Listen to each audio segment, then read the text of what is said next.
சொல்லும் குரளி வித்த கதையில்ல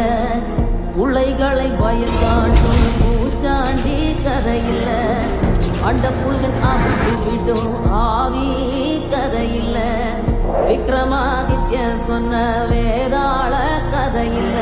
விளக்கு தெச்சா பூதம் வரும் அல்லாவுதீன் கதையில்ல இது தண்டட்டி கிளம்பி சொல்லும் தனியான கதை